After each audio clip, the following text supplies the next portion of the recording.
अपने चेहरे से जो जाहिर है छुपाएं कैसे, भाई जरा यहाँ से थोड़ा आगे। तेरी मर्जी के मुताबिक नजर आए कैसे। घर सजाने का तसव्वुर तो बहुत बात का है, पहले ये तय हो कि हम घर को बचाएं कैसे। और लाखों तलवारें बड़ी आती है गर्दन की तरफ, लाखों तलवारें बड़ी आती है गर्दन की तरफ, लेकिन सर झुकाना नहीं आता तो झुकाए कैसे।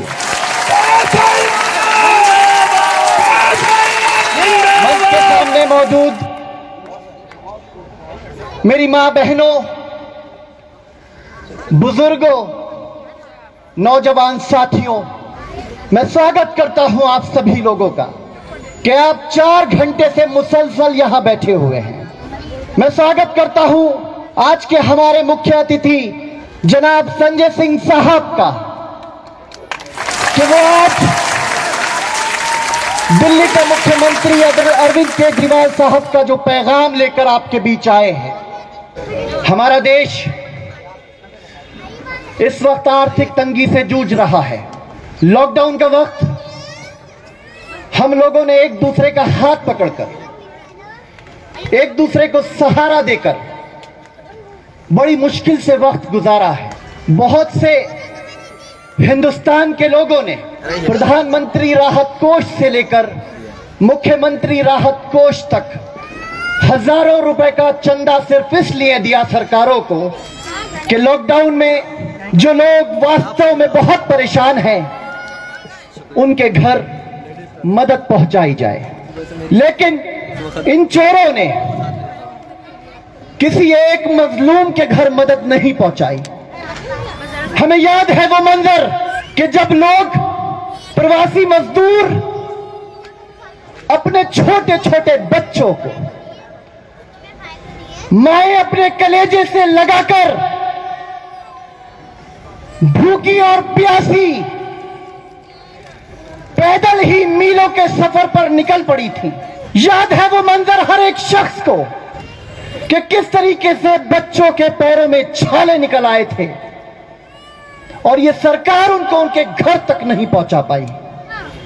नक्शा हर एक जहन पे वो पूरा वाकया लॉकडाउन का कि जब ये मजलूम लोग अपनी नौकरियां गंवा चुके थे, भूख और प्यास से तड़प रहे थे, एक निवाला मयस्सर नहीं था, बहुत मजबूरी में अपने अपने शहरों को पलायन कर रहे थे, तो रास्ते में पुलिस के डंडे उनको पड़ रहे थे। उन डंडों से बचने के लिए बहुत से लोगों ने ट्रेन की पटरियों पर चलना शुरू कर दिया। हमें याद है वो मंजर कि जब मीलों ट्रेन की पटरी पर लोग चल रहे थे, चलते चलते रात हो गई, पैरों ने जवाब दे दिया, तो वही भूखे प्यासे पटरी पर ये सोचकर लेट गए कि लॉकडाउन में पूरा देश बंद है, शायद ट्रेनें भी बंद हैं। देर रात में एक पूरी ट्रेन उन लोगों के ऊपर से गुजर गई। ट्रेन तो गुजर गई, लेकिन अपने पीछे छोड़ गई खून से लथपथ लाशें, सिसकियां और चीखें। हिंदुस्तान के लोग भूलेंगे नहीं उन दिनों को जो सरकार ने जुल्म किया है उत्तर प्रदेश से लेकर पूरे हिंदुस्तान के लोगों के ऊपर। आज पूरे हिंदुस्तान के अंदर अफरा तफरी का आलम है, लोग बेहद परेशान हैं, चेहरों पर मायूसी है। गुंडाराज उत्तर प्रदेश के हर शहर के अंदर कायम है। आज एक आम आदमी पार्टी के ऊपर नजरें लगाए हुए उत्तर प्रदेश के लोग ये देख रहे हैं कि अगर इन जालिमों के खिलाफ मजलूमों की कोई आवाज को बुलंद कर सकता है तो वो संजय सिंह की क़यादत में आम आदमी पार्टी के लोग कर सकते हैं।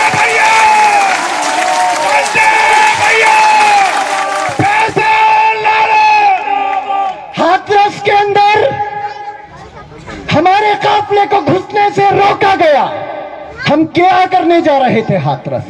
उस गरीब परिवार से मिलने जा रहे थे जिसकी 19 साल की बच्ची के साथ रेप किया कुछ दरिंदों ने। उसके गर्दन की हड्डी तोड़ दी गई, उसकी कमर की हड्डी को तोड़ दिया गया।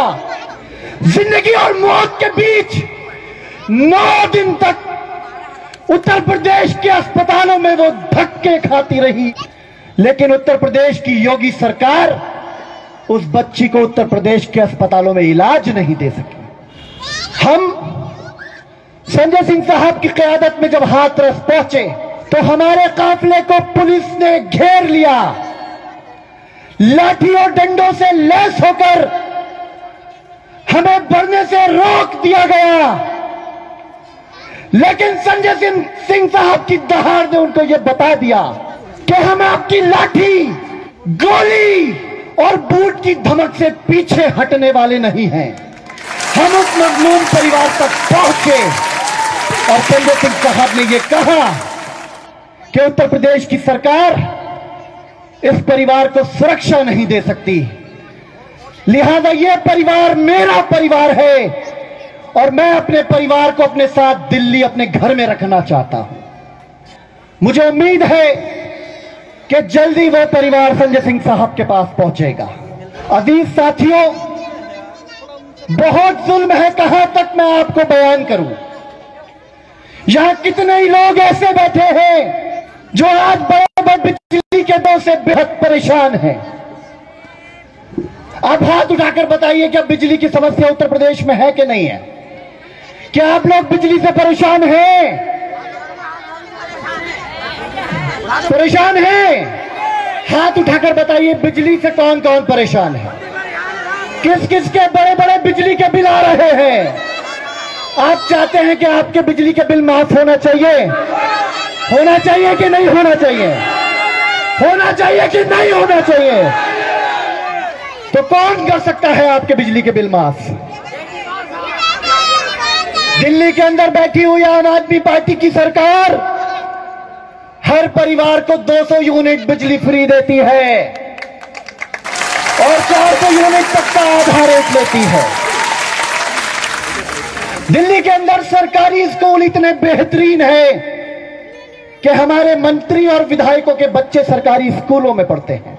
दिल्ली के अस्पताल इतने शानदार हैं कि कोई भी व्यक्ति पूरे हिंदुस्तान से दिल्ली पहुंचे और फ्री में इलाज कराकर चुपचाप वापस चला आता है। लेकिन आज उत्तर प्रदेश के सरकारी स्कूलों की हालत ऐसी है कि या तो बच्चे जमीन पर बैठकर पढ़ने को मजबूर हैं या फिर उनकी छतें टपक रही हैं। उत्तर प्रदेश के सरकारी अस्पताल तो खुद वेंटिलेटर पर नजर आते हैं। मेरे साथियों, आम आदमी की सरकार बेहतरीन काम कर रही है और ये मजलूमों के हक में लगातार आवाज को बुलंद कर रही है। दिल्ली में हमारे निशान को कोई 2013 में जानता नहीं था कि हमारा झाड़ू का निशान है। आम आदमी पार्टी का लोग नाम नहीं जानते थे। जब दरवाजे दरवाजे पर लोगों ने जाकर दस्तक दी और कहा कि हम आम आदमी पार्टी से आए हैं, हमारा झाड़ू का निशान है, हम आपकी बिजली माफ करना चाहते हैं, हम आपको बेहतर शिक्षा, बेहतर स्वास्थ्य देना चाहते हैं, तो लोगों ने कहा कि हमने आपकी पार्टी का नाम नहीं सुना और हमें नहीं पता कि आप सरकार में आओगे कि नहीं आओगे, लेकिन जब भी कोई आता है तो यही कहता है कि हम आपको शिक्षा देंगे, हम आपको स्वास्थ्य देंगे, हम आपको बिजली देंगे, लेकिन देता कोई नहीं है। ये लोगों ने वहां पे कहा, लेकिन कुछ लोग ऐसे भी निकल कर आए कि उन्होंने सोचा कि हम तो कई बार लुट चुके हैं, एक बार आम आदमी पार्टी के लोगों पर भी विश्वास करके देखा जाए। और मेरे दोस्तों, आप यकीन मानिए कि जब दिल्ली के अंदर सरकार बनी तो जो वायदे अरविंद केजरीवाल साहब और उनकी टीम ने लोगों से किए थे वो 100% पूरे किए, और न सिर्फ पूरे किए बल्कि उन वायदों से बढ़कर दिल्ली के लोगों के लिए काम किया। दिल्ली के अंदर महिलाएं बस में फ्री सफर करती हैं, ये उनके घोषणा पत्र में नहीं था। दिल्ली के अंदर वाईफाई से पूरे दिल्ली को इंटरनेट की सेवा फ्री दी जाती है। दिल्ली के अंदर महिला सुरक्षा के लिए हर 200 और 400 मीटर पर कैमरे लगाए गए हैं। यह होता है विकास कि जब कोई जरूरतमंद अपनी पेंशन के लिए चक्कर काटे तो उससे रिश्वत ना मांगी जाए, बल्कि दिल्ली के अंदर 2500 रुपए एक पेंशन के रूप में पात्र व्यक्ति को दिए जाते हैं और रामपुर और उत्तर प्रदेश के अंदर केवल 500 रुपए दिए जाते हैं। यह आप फर्क देखिए, जमीन और आसमान का फर्क है। दिल्ली के लोगों को भी 1 वोट का अधिकार है, उत्तर प्रदेश के लोगों को भी 1 वोट का अधिकार है, लेकिन सुविधाओं के अंदर जमीन और आसमान का अंतर है। मेरे साथियों, अगर आप चाहते हैं कि जात बरादरी से ऊपर उठकर, मजहब के नाम से ऊपर उठकर कोई विकास करना चाहता है और वास्तव में उसने करके दिखाया है, तब आपसे वो वायदा कर रहा है, तो आपको उसके साथ खड़े होना पड़ेगा। आप लोग खड़े होंगे आम आदमी पार्टी के साथ? हाथ उठाकर बताइए, खड़े होंगे? पक्का खड़े होंगे? घर घर जाकर बताएंगे अपने पड़ोसियों को, अपने रिश्तेदारों को, अपने दोस्तों को कि हम उत्तर प्रदेश के अंदर बिजली फ्री कर कर दिखाएंगे। और जिन लोगों के जुर्माने अवैध तरीके से सरकार ने डाले हैं, उन जुर्मानों को हमारी सरकार बनते के साथ ही माफ किया जाएगा। आज जो उत्तर प्रदेश के अंदर पुलिस की चेकिंग के नाम पर उत्पीड़न किया जा रहा है नौजवान साथियों का, मेरे दोस्तों, मैं कहना चाहता हूं, संजय सिंह साहब मंच पर मौजूद हैं, इनकी मौजूदगी में कहना चाहता हूं कि ये पुलिस के लोग अब आपके ऊपर जुल्म नहीं कर पाएंगे। इंशाअल्लाह ताला जिस दिन आम आदमी पार्टी की सरकार उत्तर प्रदेश के अंदर बन गई, तो आपको किसी के दरवाजे पर, किसी अधिकारी की चौखट पर जाना नहीं पड़ेगा। आपकी सारी मायूसी, आपके सारे काम आपके घर बैठे कराए जाएंगे, जैसे दिल्ली के अंदर कराए जाते हैं।